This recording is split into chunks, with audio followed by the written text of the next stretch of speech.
Get out of my boardroom. You're senile. My son spat at me in front of the investors. I was 60. I looked at his 50 billion merger and simply said, "Have fun." The next day, the bankers stormed into the office. Pale. "You idiot. Your mother holds the 51% majority vote. She just vetoed the deal and fired the entire board." My son froze. "I'm glad to have you here. Follow my story until the end and comment the city you're watching from so I can see how far my story has reached." I never imagined that the boardroom I helped design would become the stage for my own public execution. The mahogany table stretched before me like a battlefield, its polished surface reflecting the harsh, fluorescent lights overhead. 23 years I'd sat in meetings in this room, but today felt different. The air conditioning hummed louder than usual, or maybe it was just my nerves making everything seem amplified. The coffee aroma that usually comforted me now made my stomach turn. Keith stood at the head of the table. My son, the CEO of Sterling Solutions, the company I'd built from nothing in my garage 43 years ago. At 41, he commanded the room with the kind of confidence I'd once been proud of. His expensive navy suit fit him perfectly, his hair styled with precision, every inch the successful executive. But the way he looked at me today made my chest tighten. "Gentlemen," Keith announced to the room full of investors and board members, his voice carrying that authoritative tone I'd taught him to use. "Before we proceed with the final details of our 50 billion merger with Morrison Industries, I need to address an uncomfortable situation." My hands gripped the leather arms of my chair. Something in his tone sent a chill down my spine. Roger Whitman, one of our longest-serving board members, leaned back in his chair with that familiar smirk. At 55, he'd always treated me like an old relic who'd overstayed her welcome. Frank Morrison sat beside him, representing the acquiring company, his pale blue eyes studying me with obvious impatience. As you all know, Keith continued his gaze settling on me with something that looked disturbingly like pity. My mother has been struggling to keep up with the complexities of modern business. The words hit me like a physical blow. I opened my mouth to speak, but Keith held up his hand. "Please, Mother, let me finish. Mother, not Mom, not even Renee." Mother, like I, was some distant relative he was obligated to acknowledge. "The truth is," Keith said, turning to address Frank directly, "she's been becoming increasingly confused about company operations. Yesterday, she suggested we reconsider the merger terms because she thought we were selling too low. She doesn't understand that 50 billion represents the opportunity of a lifetime." Heat rushed to my face. I had suggested reconsidering not because I was confused, but because I'd actually read the fine print. The merger would gut our employee pension fund and eliminate our profit-sharing programs I'd fought for decades to establish.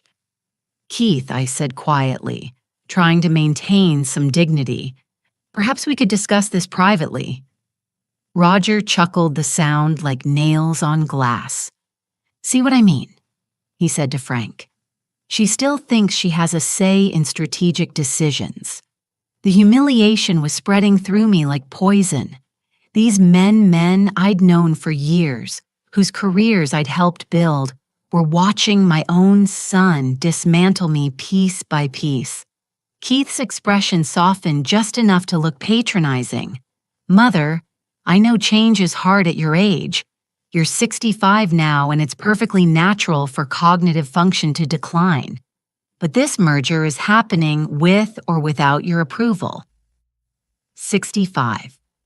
He said it like I was ancient, like reaching 65 meant automatic incompetence. I thought about all the late nights I'd spent building this company while he was sleeping safely in his crib. The sacrifices I'd made, the risks I'd taken, The dreams I'd turned into reality. I built this company. I whispered my voice, barely audible above the air conditioning. Keith's jaw tightened. No mother. You started a small consulting business.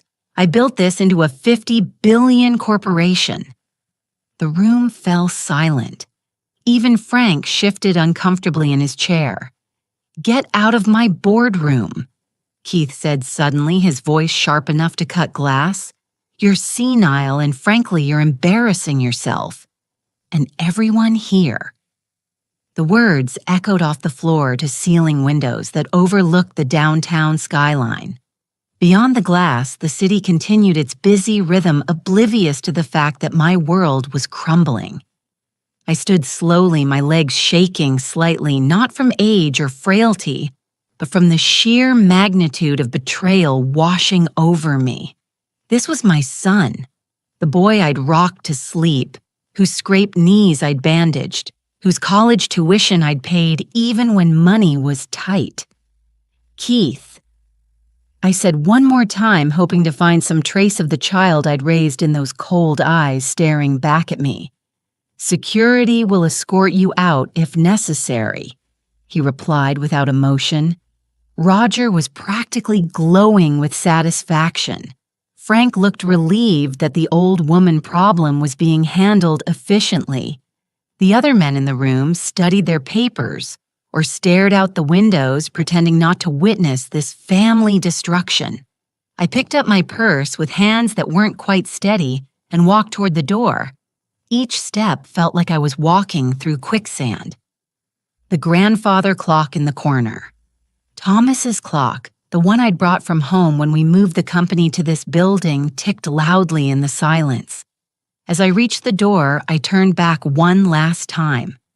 Keith had already moved on, spreading papers across the table, explaining merger timelines to Frank as if nothing had happened, as if he hadn't just shattered his mother's heart in front of a room full of strangers. Have fun, I said quietly, my voice carrying just enough to make him look up. For a split second, something flickered across his face. Confusion, maybe, or doubt, but it was gone so quickly, I might have imagined it. I walked out of the boardroom down the marble hallway I'd walked thousands of times before, past the reception desk, where Janet, my former secretary, looked at me with eyes full of sympathy and questions she couldn't ask. The elevator ride down 32 floors felt endless. I studied my reflection in the polished steel doors. 65 years old, silver hair neat in its usual chignon, wearing the navy blazer Thomas had always said brought out my eyes. I didn't look senile. I looked tired, heartbroken, but not senile. When the elevator doors opened onto the lobby, I stepped out into the autumn afternoon. The October air was crisp against my face, carrying the scent of fallen leaves from the small park across the street. Normal sounds surrounded me. Traffic conversations, the ordinary rhythm of a city at work, but nothing felt normal anymore. I sat in my car for several minutes before starting the engine, my hands gripping the steering wheel as I tried to process what had just happened. My phone buzzed with a text from Janet. Mrs. Sterling, I'm so sorry. Are you okay? I stared at the message, then turned off the phone without responding. How could I explain that my son had just stripped away everything I'd worked for, everything I was in front of a room full of people who'd once respected me? The drive home to Maple Grove Lane was a blur of autumn colors and bitter thoughts. Keith thought he'd won. He thought I was a helpless old woman he could dismiss whenever convenient.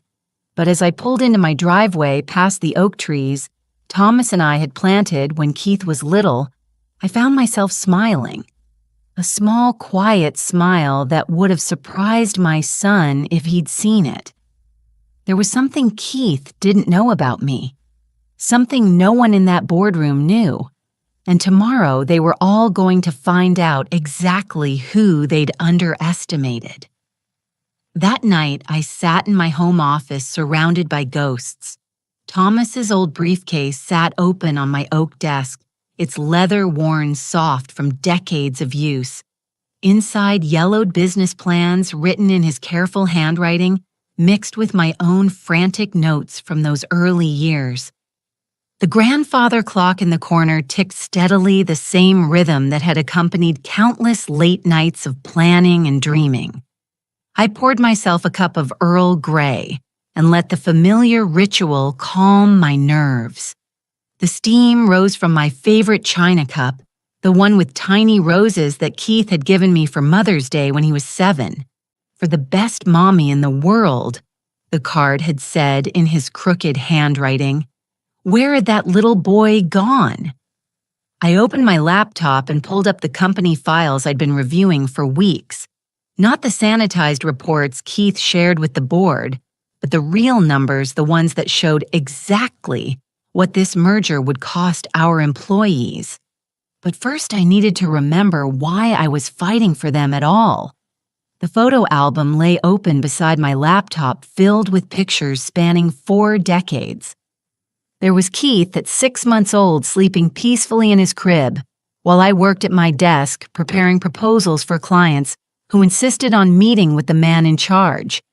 They'd assumed Thomas was the brain behind Sterling Solutions, never imagining that the quiet woman taking notes was actually the founder. I turned to a picture from 1985, me standing in front of our garage, pregnant with Keith, holding the first contract that would change our lives. Johnson Manufacturing had needed a supply chain consultant, and somehow they'd been desperate enough to hire the woman who'd answered their ad. $25,000 for 6 months of work. It seemed like all the money in the world. Thomas had been so proud that day. "You're going to build something amazing, Renee." He'd set his arms around my growing belly. This baby's gonna grow up knowing his mother can do anything. The irony was almost too bitter to swallow. I flipped through more pages, watching Keith grow from a toddler playing with toy trucks in my office to a teenager rolling his eyes at my business advice. There were gaps in the photos periods when I'd been too busy traveling, too consumed with keeping the company afloat, too exhausted to document our lives. Those gaps told their own story. The merger documents spread across my desk painted a clearer picture of Keith's priorities. Morrison Industries wanted our client base and our technology patents. They were willing to pay $50 billion for them. But buried in the fine print were clauses that would eliminate our employee profit-sharing program within 6 months. The pension fund would be restructured. Corporate speak for rated. These weren't just numbers on a balance sheet. These were Janet's retirement plans and Henry's daughter's college fund and Maria's dreams of buying her first house. People who'd worked for me for decades, who'd built this company alongside me. Keith knew about these clauses. I'd highlighted them in my review and left the documents on his desk 2 weeks ago, along with a note asking for discussion. He'd never responded. My phone buzzed with another text from Janet. "Found something you need to see." "Can I come by?" 20 minutes later, Janet sat across from my kitchen table, her face grim. At 58, she'd been with the company for 15 years, working her way up from receptionist to executive assistant. She knew every secret, every struggle, every triumph. "I wasn't supposed to see this," she said, sliding a folder across the table. "But Mr. Keith left his computer unlocked when he went to lunch yesterday." Inside were email exchanges between Keith and Roger dated over the past 3 months. My heart sank as I read them. Roger. "We need to accelerate Mother's transition out of company involvement. Her questions about the merger are becoming problematic." Agreed. "Keith, perhaps it's time to discuss conservatorship options." At her age, a few concerned family members could easily establish diminished capacity. Let's not go that far yet. I think public embarrassment might be more effective.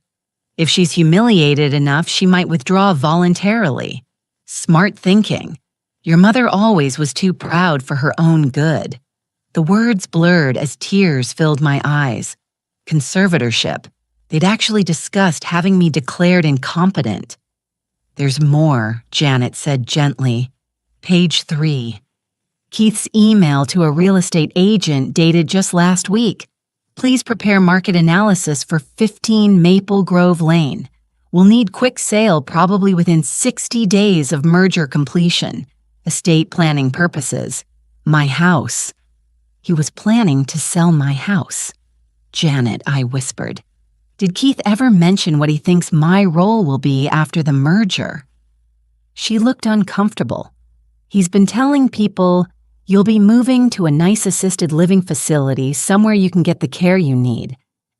The full picture crystallized with devastating clarity. Keith wasn't just pushing me out of the company, he was erasing me entirely.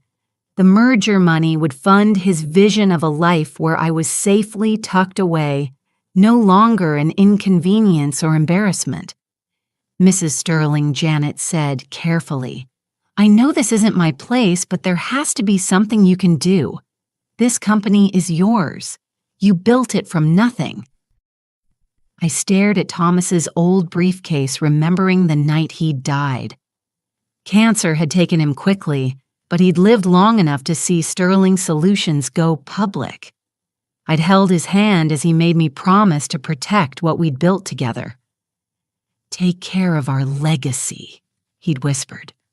"But more than that, take care of yourself. Keith's young. He'll make mistakes. Don't let him destroy what you sacrificed so much to create." What I'd sacrificed. The missed school plays because I was traveling to client meetings. The family vacations postponed for product launches. The nights I'd worked until dawn while Keith slept, dreaming of the secure future I was building for him. I'd told myself those sacrifices were worth it, that Keith would understand someday, would appreciate what I'd given up for his security. Instead, he saw my dedication as evidence of my failures as a mother. "Janet," I said finally, "I need you to do something for me, but it has to stay between us." She leaned forward, her eyes sharp with attention. "I need you to call Margaret Davidson. Tell her I need to see her tomorrow morning early." Margaret had been my lawyer for 20 years. More importantly, she was one of the few people who knew about the documents Thomas had insisted on creating before his death. Documents that Keith had never seen, had never even suspected existed. "Should I tell her what this is about?" Janet asked. I smiled, and this time it wasn't the quiet, mysterious smile from the boardroom. This was the smile of a woman who'd spent 40 years learning that the most powerful moves were the ones nobody saw coming. "Tell her it's time to remind my son that his mother isn't quite as helpless as he thinks." After Janet left, I sat alone in my kitchen, surrounded by the evidence of Keith's betrayal. The house felt different now, not like the home I'd lovingly maintained for decades, but like a fortress under siege. I walked through the rooms Thomas and I had filled with dreams and memories. The living room where Keith had taken his first steps, the kitchen where I'd helped him with homework while conference calls played in the background, the garden where he'd helped me plant the roses that still bloomed outside my office window. Keith thought he could erase all of this with a few legal documents and some public humiliation. He thought I was too old, too tired, too beaten down to fight back. But tomorrow morning, Margaret and I were going to show him exactly how wrong he was. Margaret Davidson's law office hadn't changed in 20 years. The same burgundy leather chairs, the same wall of law books that probably cost more than most people's cars, the same faint smell of expensive coffee and old paper. But sitting across from her mahogany desk that morning, everything felt different. At 62, Margaret had the kind of sharp intelligence that made opposing lawyers nervous. Her silver hair was pulled back in a severe bun, and her reading glasses hung from a chain around her neck like a weapon waiting to be drawn. She'd been my lawyer since the early days of Sterling Solutions, back when we could barely afford her retainer. "Renee," she said, pouring coffee from an antique silver service. Janet's message was intriguing. She said, "You need to remind Keith of something he's forgotten." I accepted the delicate china cup, my hands steadier than they'd been in days. "Margaret, I need to know exactly what power I have. The real power, not what Keith thinks I have." She raised an eyebrow and walked to her safe, a massive black steel monument that dominated one corner of the office. The combination lock clicked as she turned it, and I heard the heavy door swing open. "I was wondering when you'd ask about this," she said, returning with a thick manila folder marked "Sterling Family Trust Confidential." My heart started beating faster. Thomas had insisted on creating this trust in the months before he died, but the cancer had progressed so quickly that we'd never had time to fully discuss the details. I'd signed the papers in his hospital room, trusting him completely, focusing more on holding his hand than understanding the legal implications. "Thomas was more worried about Keith than he ever told you," Margaret said, gently opening the folder. "He loved his son, but he also saw his weaknesses. The impulsiveness, the need for approval, the way he'd rather take shortcuts than do the hard work." She spread several documents across the desk. The legal language was dense, but certain phrases jumped out at me. "Irrevocable trust, majority shareholder, sole discretionary authority." "Explain this to me like I'm not a businesswoman," I said, even though we both knew I could read a contract as well as anyone. Margaret smiled. "Thomas structured everything so that you retain controlling interest in Sterling Solutions through this family trust. On paper, Keith owns 49% of the company outright, but the remaining 51% isn't his. It belongs to the trust, and you are the sole trustee with complete decision-making authority." The words hit me like a physical force. Keith doesn't own the company. Keith has never owned the company. He's been operating as CEO under the assumption that he's the majority shareholder, but legally you've held controlling interest since Thomas died 18 years ago. I stared at the documents, the black ink blurring as my eyes filled with tears. Not tears of sadness this time, but of something I hadn't felt in years. Hope. "Why didn't Thomas tell me the details?" Margaret's expression softened. "He was dying, Renee. He trusted you to figure it out when the time was right. He also hoped that time might never come, that Keith would mature into the kind of leader who deserved to inherit what you'd built." I thought about yesterday's humiliation, about Keith's plan to sell my house, about the email discussing conservatorship. That time has come. Indeed it has. Margaret pulled out another document. There's more. The trust also gives you veto power over any major corporate decisions, mergers, acquisitions, changes to employee benefit structures, executive compensation over $2 million annually. All of it requires your written approval. My hands shook as I reached for the paper. There it was in black and white. The $50 billion Morrison merger required trustee approval. Keith's signature meant nothing without mine. "Margaret, the merger is supposed to be finalized tomorrow. Keith thinks it's a done deal." "Is it?" She asked, her tone carefully neutral. I thought about the employees who would lose their pensions, about Janet, who'd worked 15 years believing her retirement was secure, about Henry and Maria, and dozens of others who'd trusted me to protect what we'd built together. "No," I said firmly, "it's not." Margaret nodded approvingly. "Then we need to move quickly.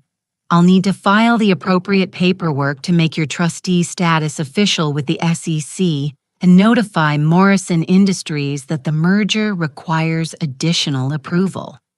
That should buy us some time." How long before Keith finds out?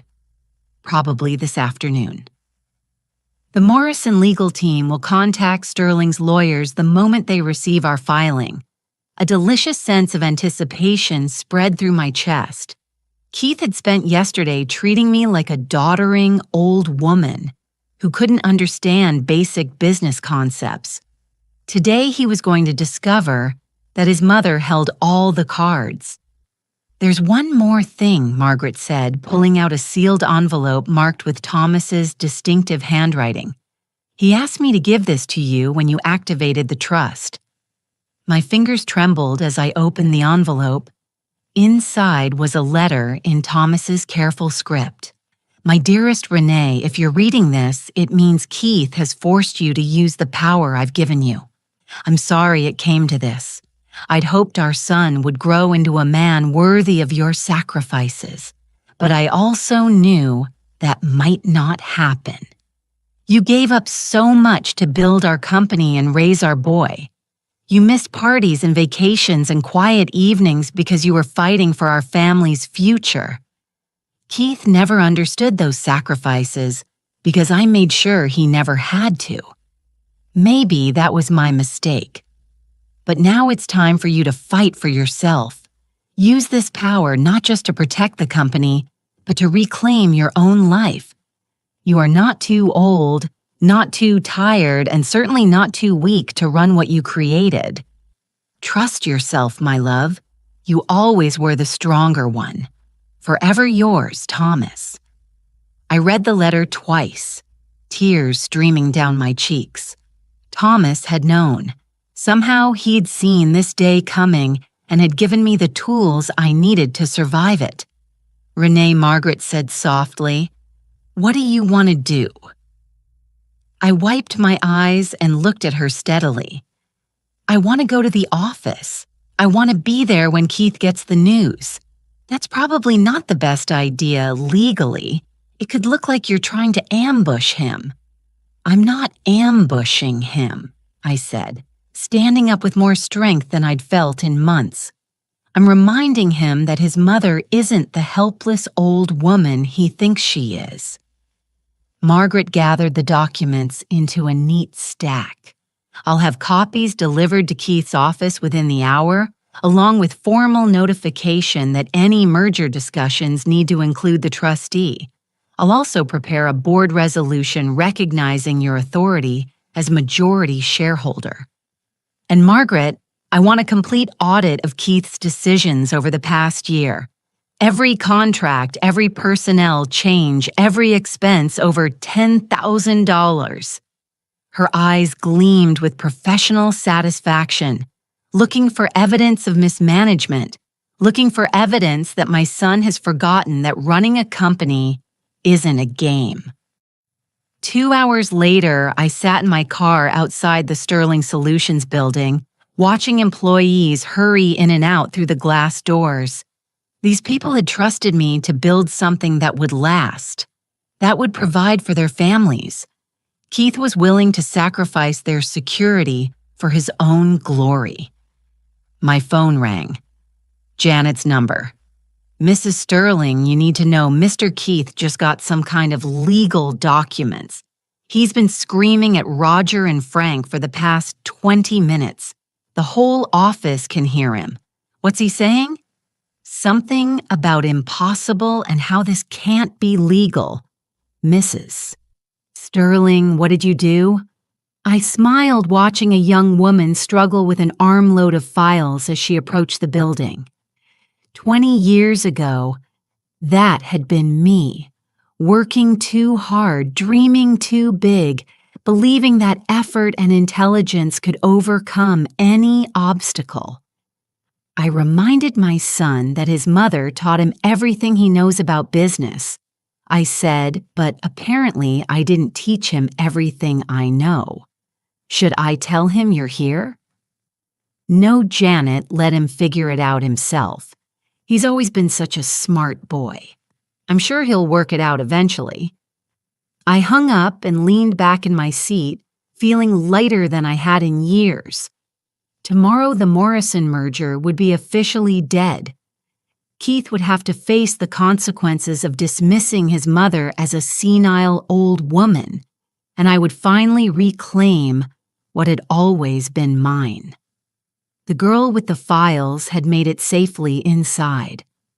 Through the glass windows, I could see Keith pacing in his corner office, gesticulating wildly at Roger and Frank. His face was red with anger and confusion. He was about to learn that underestimating your mother is a mistake you only make once. I wasn't planning to go inside, but when I saw Frank Morrison's black sedan screech into the parking lot, I knew I couldn't miss this. Frank climbed out of his car like a man facing execution. His normally perfect hair disheveled, his tie askew. Behind him came two other men in expensive suits. Morrison Industries' legal team, no doubt. Their faces were pale, their movement sharp with barely controlled panic. This was going to be better than I'd imagined. I followed them into the building, keeping my distance. Janet looked up from the reception desk with wide eyes as I approached. "Mrs. Sterling, I don't think you should." "It's fine, Janet," I said quietly. "I have every right to be in my own building." The elevator ride to the 32nd floor felt different today. Instead of the shame and heartbreak that had weighed me down yesterday, I felt something I hadn't experienced in years: anticipation. The woman reflected in the polished steel doors looked calm, composed, maybe even a little dangerous. The hallway was buzzing with nervous energy. Employees clustered in small groups, whispering urgently. They scattered when they saw me, offering polite nods and confused smiles. Word had clearly gotten out that something major was happening, but no one understood what. I could hear Keith's voice before I reached his office, loud and increasingly frantic. The door was open, and through it I could see Frank pacing near the windows, while Keith sat behind his desk. Papers scattered across its surface like the aftermath of an explosion. "This is impossible," Keith was saying, his voice tight with disbelief. "My mother has no legal authority over merger decisions. She's not even on the board of directors anymore." Frank stopped pacing and turned to face him. "Keith, I don't care about your family dynamics. What I care about is that Morrison Industries just received official notification that this merger requires approval from the Sterling Family Trust, and that your mother is the sole trustee with veto power. That's ridiculous. I own 60% of this company." Roger, sitting in one of the leather chairs, cleared his throat nervously. "Actually, Keith, according to these documents, you own 49%. The rest belongs to a family trust created by your father before he died." The color drained from Keith's face. "That's not possible. I've seen the corporate filings. I know exactly what I own." One of Morrison's lawyers stepped forward, consulting a tablet. "Mr. Sterling, I'm afraid the filings you've been reviewing show your personal shareholding, not the complete ownership structure. The trust shares were never transferred to your name." Keith stood up abruptly, knocking over his coffee cup. The dark liquid spread across the papers on his desk, staining the merger documents. "Get Margaret Davidson on the phone right now." "I already spoke with Ms. Davidson," Frank said coldly. "She confirmed that Mrs. Renee Sterling has complete discretionary authority over all trust assets and decisions. The merger cannot proceed without her written approval. Then get my mother on the phone," Keith Rogers said carefully. "After yesterday's board meeting, I'm not sure she's inclined to take your calls." That's when Keith noticed me standing in the doorway. His face went through several expressions: surprise, confusion, and finally something that might have been fear. "Mother," he said, his voice carefully controlled, "I was just going to call you. There seems to be some confusion about our corporate structure." I stepped into the office, moving slowly, savoring the moment. Frank and his lawyers watched me like I was a dangerous animal that might attack at any moment. Roger shifted uncomfortably in his chair, probably remembering yesterday's smug confidence. "No confusion, Keith," I said pleasantly. Just information you never bothered to learn." "Mother, we need to discuss this privately." "Oh, I think we're past private discussions," I replied, settling into the chair facing his desk. "After all, you had no problem discussing my alleged incompetence in front of these gentlemen yesterday." Frank stepped forward, his expression desperate. "Mrs. Sterling, I'm sure we can resolve this misunderstanding. Perhaps we could discuss revised terms for the merger." "There won't be a merger," I said simply. The room fell silent except for the hum of the air conditioning. Keith's mouth opened and closed like a fish gasping for air. "You can't do this," he finally managed. "This deal is worth $50 billion. It's the opportunity of a lifetime." "For whom?" I asked. "Certainly not for the 400 employees who will lose their pension benefits. Not for the families who depend on our profit-sharing program. Those are minor details that can be negotiated." I laughed, the sound sharp enough to make Roger flinch. "Minor details, Keith. Those people built this company alongside me. Their families matter more than your bonus structure." Keith's composure finally cracked. "You're being emotional and irrational. This is exactly why I said you weren't capable of making strategic decisions anymore. Emotional," I repeated slowly. "Is that what we're calling protecting our employees now?" Frank tried again. "Mrs. Sterling, perhaps if we could adjust the terms to address your concerns about employee benefits." "Mr. Morrison," I said, turning to face him directly, "your company's track record speaks for itself. 3 acquisitions in the past 5 years, and in every case, employee benefits were eliminated within 18 months. Why would this be different?" His face flushed red. Those were necessary restructuring decisions. And this is a necessary decision too. The answer is no. Keith slammed his hand on the desk, sending papers flying. "You can't destroy everything I've worked for because you're angry about one board meeting." One board meeting, I stood up, feeling my own anger rise. "Keith, yesterday you called me senile in front of a room full of people. You told me to get out of my own boardroom.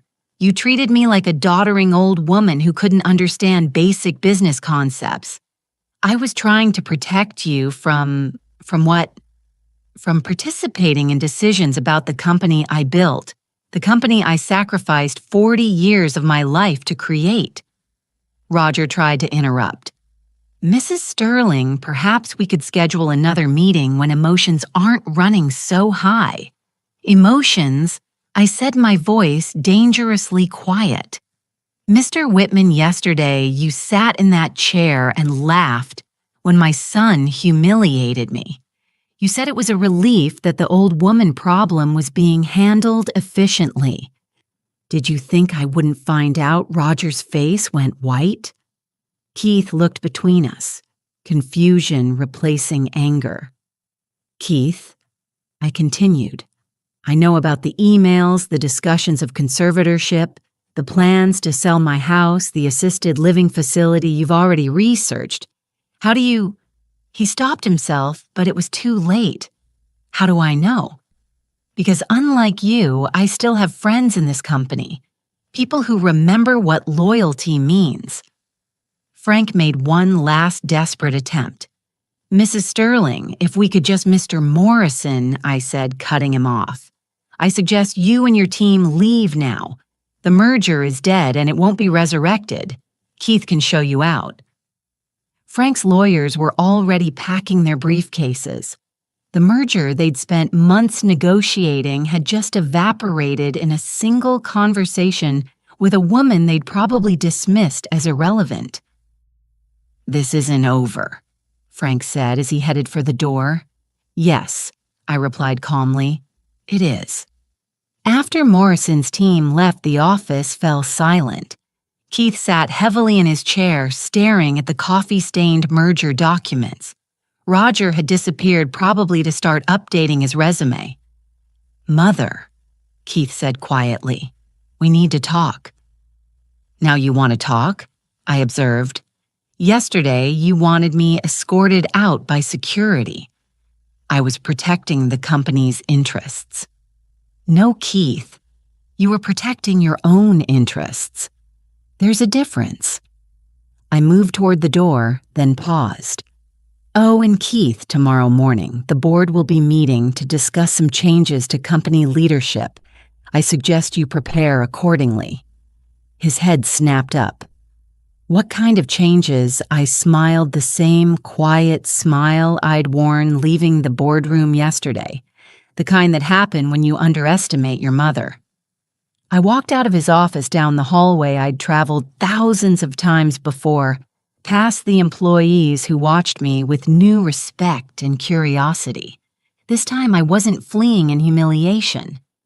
I was walking out as what I'd always been, the owner of Sterling Solutions. The elevator doors closed and I saw my reflection again. The same silver hair, the same navy blazer. But the woman looking back at me was different, stronger, vindicated.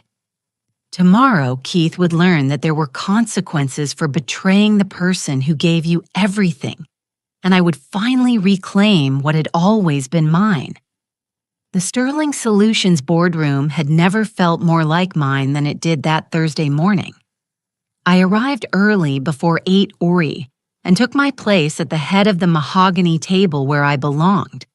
The same chair Keith had dismissed me from just 2 days earlier. The morning light streaming through the floor to ceiling windows caught the dust motes dancing in the air, and for a moment, I remembered the very first board meeting we'd held in this room back when Keith was still in college and the company was worth a fraction of what it had become. Janet had prepared everything exactly as I'd requested. Fresh coffee and the silver service copies of the trust documents at each seat, and a stack of audit reports that would make very interesting reading. She'd also done something I hadn't asked for. She'd placed a single red rose beside my water glass, Thomas's favorite flower. For courage, she'd whispered when she brought it in. Margaret sat to my right, her briefcase open and organized with the precision of someone who'd spent 40 years winning legal battles. She looked like a general preparing for war, which I suppose she was. "Are you ready for this?" she asked quietly. I touched the rose petals gently. I've been ready for 18 years. I just didn't know it. The board members began arriving at exactly 9:00. Roger came in first, looking like he hadn't slept. His usually perfect silver hair was mussed, and his tie hung loose around his neck. He stopped short when he saw me at the head of the table. "Renee," he said carefully, "I wasn't expecting you to attend this meeting." "No," I replied pleasantly. "I imagine you weren't." Frank Morrison's replacement, David Chen, arrived next. Unlike Frank, David had the good sense to look nervous. Morrison Industries had scrambled to send someone to salvage their reputation after yesterday's disaster, but we all knew there was nothing left to salvage. Keith was the last to arrive, and the change in him was startling. Gone was the confident executive who'd humiliated me 2 days ago. His expensive suit couldn't hide the defeated slump of his shoulders, and his eyes had the hollow look of someone who'd spent the night realizing his entire world had shifted beneath his feet. He took the seat across from me, the one usually reserved for visiting executives, not the CEO's chair. That message wasn't lost on anyone in the room. "Good morning, everyone," I said, my voice carrying easily across the room. "Thank you for coming to this emergency board meeting. I know this is unusual, but recent events have made it necessary." Roger cleared his throat. Renee, before we begin, I think we should address the elephant in the room. The Morrison merger is dead. I finished for him, permanently. Mr. Chen, I believe your company has already been notified. David Chen nodded reluctantly. Mrs. Sterling Morrison Industries is prepared to discuss alternative arrangements. There won't be any arrangements, Mr. Chen. Your company's track record with employee benefits makes any partnership impossible. You can show yourself out. Chen gathered his papers with obvious frustration. This decision will cost Sterling Solutions billions in lost opportunities. Mr. Chen, I said, standing slowly, I've been making business decisions since before you were born. I think I can handle the consequences. After he left, the boardroom fell into uncomfortable silence. Keith stared at his hands while Roger fidgeted with his pen like a nervous schoolboy. Now then, I continued, settling back into my chair. Let's discuss the real purpose of this meeting. Margaret. My lawyer stood and began distributing copies of the audit report. Over the past 18 months, this company has made several questionable decisions under Keith Sterling's leadership. The documentation is quite illuminating. Keith's head snapped up. What audit? I never authorized any audit. You didn't need to, I replied calmly. As majority shareholder and trustee of the Sterling Family Trust, I authorized it. Just like I authorized the review of your compensation package, your expense accounts, and your decision-making process. Roger opened his copy of the report, and I watched his face go white as he read the first page. Keith reached for his own copy with trembling hands. Some highlights. Margaret continued in her crisp professional tone. Executive compensation increased by 300% over 18 months. Employee benefit contributions decreased by 25%. Profit-sharing payments delayed by an average of 90 days. And my personal favorite, a company retreat in Aspen that cost $400,000 for 12 executives. Keith's voice was barely a whisper. Those were standard business expenses. Standard. I laughed, the sound echoing off the windows. Keith.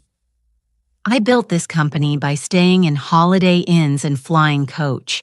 You spent more on wine at that Aspen retreat than we used to spend on annual bonuses for our entire staff. The business environment is different now. No, you are different. I cut him off. The boy I raised understood the value of money because he watched me work 3 jobs to keep us afloat. The man sitting across from me has forgotten where he came from. Roger tried to regain some control of the situation. Renee.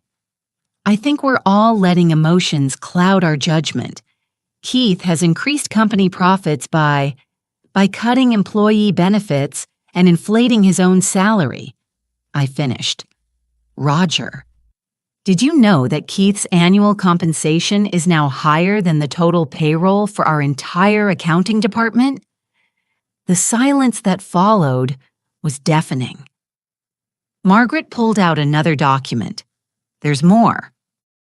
Keith Sterling has also been in discussions with 3 other merger candidates, all of whom would result in significant employee layoffs. The Branson Group proposal would eliminate 40% of current positions. The Hartwell Industries offer would move operations overseas. Keith finally found his voice. Those were preliminary discussions, exploratory only. Exploratory, I repeated, tasting the word like something bitter. Keith, were you planning to explore these options before or after you had me declared incompetent? His face flushed red. That was never. Roger, I said, turning to face him directly, would you like to read the email you sent to Keith on October 15th? The one about conservatorship options. Roger's pen fell from his nerveless fingers. Renee, that was taken out of context. Context, I stood up feeling the full weight of my authority for the first time in years. The context is that you and my son discussed having me declared mentally unfit so you could proceed with your plans without interference. The context is that you laughed when Keith called me senile. The context is that you've both forgotten that I am not some doddering old woman you can dismiss when convenient. Keith tried one more time. Mother, please, we can work this out. Family should stick together. The word family hung in the air like an accusation. Family, I said slowly. Keith, when you planned to sell my house, were you thinking about family? When you researched assisted living facilities without telling me, was that family loyalty? When you humiliated me in front of a room full of strangers, was that how family treats each other? Tears were streaming down his face now, but I felt no sympathy. The time for sympathy had passed when he'd chosen greed over gratitude. Here's what's going to happen, I announced to the room. Effective immediately, I am resuming the role of Chief Executive Officer of Sterling Solutions. Keith Sterling is terminated from all positions within the company. You can't do this, Roger protested. Keith has a contract. Keith's contract includes a clause about conduct detrimental to company interests, Margaret said smoothly. Attempting to have the majority shareholder declared incompetent certainly qualifies. I turned to Roger. Mr. Whitman, your services are also no longer required. Your replacement will be announced within the week. Roger sputtered with outrage. This is insane. You can't run this company at your age. You don't understand modern business practices. Roger. I said, my voice deadly quiet. I understand business practices just fine. What I don't understand is how you forgot that I've been successfully running companies since before you graduated law school. Keith suddenly stood up, knocking over his chair. This is my life's work. You can't just take it away. Your life's work. The words came out harder than I'd intended. Keith, I gave birth to you in the same year I incorporated this company. I nursed you while reviewing contracts. I taught you to walk in the hallway outside my first real office. This company isn't your life's work. It's mine. You've just been borrowing it. He stared at me like I was a stranger, which perhaps I was. For too long, I'd been the accommodating mother, the retired founder who stayed out of the way. He'd never met the woman who'd fought tooth and nail to build something from nothing. Security will escort you both out, I continued. Your personal items will be boxed and delivered. Your company credit cards are canceled as of this moment. Your access codes have been changed. Margaret handed Keith a thick envelope. Severance package, standard terms, nothing vindictive. Mrs. Sterling is being more generous than the circumstances warrant. Keith took the envelope with shaking hands. Mother, please don't do this. I'm sorry for what I said. I was wrong about the merger. We can fix this. For a moment, looking at his tear-stained face, I almost wavered. This was still my son, the boy I'd raised and loved and sacrificed for. But then I remembered the emails about conservatorship, the plans to sell my house, the complete lack of respect he'd shown not just for me, but for every employee whose life he'd been willing to disrupt for his own benefit. Keith, I said gently, some mistakes can't be fixed. Some trust, once broken, can't be repaired. You made your choices, and now you have to live with them. Security arrived at Margaret's signal. Two professional men in dark suits who treated the situation with appropriate discretion. Keith walked out under his own power, his shoulders shaking with either rage or grief. Roger followed, still sputtering about lawsuits and wrongful termination. When the boardroom was finally empty except for Margaret and me, I sank back into my chair, suddenly exhausted. "How do you feel?" Margaret asked. I looked around the room where I'd been humiliated, where I'd been dismissed as irrelevant. The same room where I'd just reclaimed everything that had always been mine, like I can finally breathe again. 6 months later, I stood in the same boardroom where my son had once called me senile. But everything had changed. The morning sun streamed through windows that had been professionally cleaned for the first time in years, casting warm light across the mahogany table, where 8 new board members sat reviewing quarterly reports. Real reports this time, not the sanitized versions Keith used to present. Numbers that showed a company not just surviving, but thriving. Employee satisfaction is up 37% since January, Janet reported from her new position as Director of Human Resources. At 58, she'd finally gotten the promotion she deserved for years. The restored profit-sharing program and pension contributions have been extremely well received. Henry Morrison, our new Chief Financial Officer, no relation to Frank Morrison, thankfully nodded approvingly. The financial impact has been minimal. Employee productivity has increased enough to offset the additional benefit costs. I smiled, remembering how Keith had insisted these programs were unnecessary luxuries. Funny how treating people well actually improved business performance. Who could have predicted that? What about the Hartwell partnership? Asked Sarah Chen, our youngest board member at 34. I'd promoted her from senior analyst after discovering that Keith had been ignoring her innovative market research for months. Moving forward as planned, I replied, but unlike Keith's approach, we're maintaining full employment. No layoffs, no benefit cuts. Hartwell was initially resistant, but when I explained that our employees are our greatest asset, they understood. The irony wasn't lost on me. Keith had been so focused on finding buyers for the company that he'd never considered selective partnerships that would strengthen rather than dismantle what we'd built. After the meeting, I retreated to my office, Keith's old corner office. Actually, I'd moved back into the space I'd occupied for 20 years before stepping aside for my son.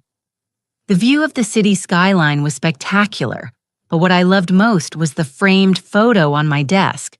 Thomas and me on our wedding day, young and hopeful and ready to conquer the world together. The intercom buzzed. Mrs. Sterling, Janet's voice came through. "You have a visitor. He doesn't have an appointment, but I knew without asking. I'd been expecting this visit for weeks." Keith looked older than his 41 years as he sat across from my desk. His expensive suits had been replaced by khakis and a button-down shirt. His hair was longer, less perfectly styled. The arrogant confidence that had once defined him was nowhere to be seen. "Hello, Mother," he said quietly. "Keith." I kept my voice neutral, professional. "I heard you found a new position." He nodded. "Regional sales manager at Brennan Industries. It's a significant change from what I'm used to." Brennan Industries was a mid-sized company that paid about a quarter of what Keith had been earning at Sterling Solutions. No expense accounts, no company car, no executive perks, just honest work for honest pay. How are you adjusting? He laughed, but there was no humor in it. My new boss is 26 years old. She has an MBA from a state school and calls me Keith, not Mr. Sterling. Yesterday, she asked me to reorganize the supply closet because she said I needed to understand all aspects of the business. "And did you reorganize the supply closet?" He looked surprised by the question. "Yes, it took 3 hours and I found inventory tracking errors worth thousands of dollars. Turns out there's value in understanding the details." I nodded approvingly. "Your father used to say that a good executive should be able to do any job in the company if necessary. I never listened to those stories, Keith admitted. I thought they were just old-fashioned nonsense. We sat in silence for a moment. Through the windows, I could see people on the street below rushing to meetings, carrying coffee, living their busy lives. 6 months ago, I'd been one of those people hurrying past the building that housed the company I'd created. No longer welcome in my own boardroom. I came to apologize, Keith said finally. Not to ask for my job back or to make excuses, just to say I'm sorry. For what specifically? He flinched at the direct question. For calling you senile, for treating you like you were incompetent, for planning to have you declared unfit. His voice broke on the last words. And for forgetting everything you sacrificed to build this company, for taking your love for granted, for being so focused on my own ambitions that I lost sight of what really mattered. I studied his face, looking for signs of manipulation or self-pity. But Keith had never been a good liar, and what I saw was genuine remorse. I've been seeing a therapist, he continued. Dr. Williams downtown. She's been helping me understand how I became the kind of person who could treat his own mother so cruel. And what have you learned? He took a shaky breath. That success without character is just expensive failure. That you can't build anything lasting on a foundation of selfishness and disrespect. That I spent so many years trying to prove I was worthy of what you built. That I forgot to be worthy of who you are. The words were exactly what I'd longed to hear for months, but they couldn't erase the damage that had been done. The trust between us had been shattered, and trust once broken is nearly impossible to rebuild. Keith, I said gently, I'm glad you're getting help. I'm glad you're learning to see things differently, but an apology doesn't undo the choices you made. I know. Tears were streaming down his face now. I know I can't fix this. I just needed you to know that I finally understand what I lost. Not just the company or the money or the position. I lost you. I lost the respect of the person whose opinion mattered most. I reached into my desk drawer and pulled out a small wrapped package. I was going to have this delivered to your apartment, but since you're here, Keith unwrapped it carefully. Inside was a photo from his college graduation. Him in his cap and gown, me standing beside him with pride radiating from my face. We looked happy. We looked like family. I want you to have this, I said. Not because I forgive everything, but because I want you to remember that person you were before ambition and greed changed you. He held the photo like it was made of glass. Do you think there's any chance we could rebuild our relationship someday? The question I'd been dreading, the one I'd been asking myself for months. I don't know, I answered honestly. Right now, I need time to heal from what happened. And you need time to prove that the changes you're making are real, not just convenient. Keith nodded, wiping his eyes. If I could do it over.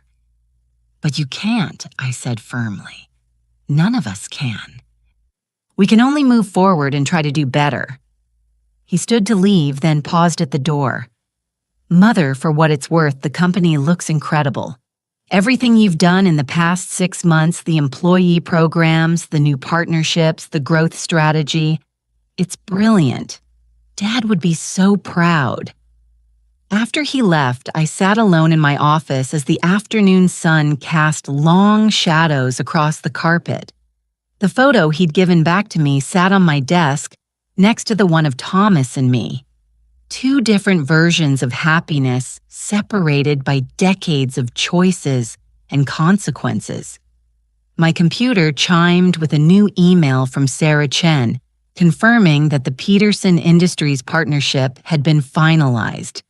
Another company that wanted to work with us because of our reputation for integrity and employee treatment not because they wanted to strip us for parts. I thought about Keith starting over at 41, learning humility from a boss young enough to be his daughter. It wouldn't be easy for him, but maybe that was exactly what he needed. Maybe real character could only be built through real struggle. Margaret knocked on my doorframe. "How are you doing, Better?" I said, and realized it was true. Much better. Any regrets about Keith? I considered the question seriously. 6 months ago, the thought of firing my own son would have been unimaginable. Now, looking at the quarterly reports that showed every department thriving at the employee satisfaction surveys that revealed genuine excitement about the company's direction at the new partnerships built on mutual respect rather than predatory acquisition, I knew I'd made the right choice. No, I said finally, no regrets. That evening, I drove home to Maple Grove Lane past the oak trees that had grown tall and strong over the decades. My house, despite Keith's plans, looked warm and welcoming in the twilight. I made myself a cup of Earl Grey and sat in Thomas's old chair looking out at the garden we'd planted together 40 years ago. The roses were blooming their red petals bright against the green foliage. My phone buzzed with a text from Janet. "Happy anniversary, boss. 1 year since you incorporated Sterling Solutions. Here's to 40 more. I smiled, realizing she was right. It had been exactly 41 years since I'd filed the paperwork to make Sterling Solutions official. 4 decades of building, struggling, growing, and finally reclaiming what had always been mine. I raised my teacup in a silent toast. To Thomas, who'd given me the tools I needed to protect our legacy. To Janet and the employees, who'd remained loyal when loyalty seemed pointless. To Margaret, who'd helped me remember my own strength, and even to Keith, who'd inadvertently taught me that sometimes you have to lose everything to remember who you really are. At 65, I wasn't finished. I was just getting started. The roses outside my window swayed gently in the evening breeze, and for the first time in years, I felt completely at peace. I had work to do, a company to run, and employees to protect. But most importantly, I had finally reclaimed not just my business, but myself. Tomorrow would bring new challenges, new opportunities, new decisions to make. But tonight I was exactly where I belonged, in my own home, in my own life, surrounded by the fruits of 4 decades of hard work and determination. Keith had called me senile, but I'd proven that age is just experience in disguise. And experience, it turns out, is the most powerful weapon of all. Now I'm curious about you who listen to my story. What would you do if you were in my place? Have you ever been through something similar? Comment below. And meanwhile, I'm leaving on the final screen 2 other stories that are channel favorites, and they will definitely surprise you. Thank you for watching until here.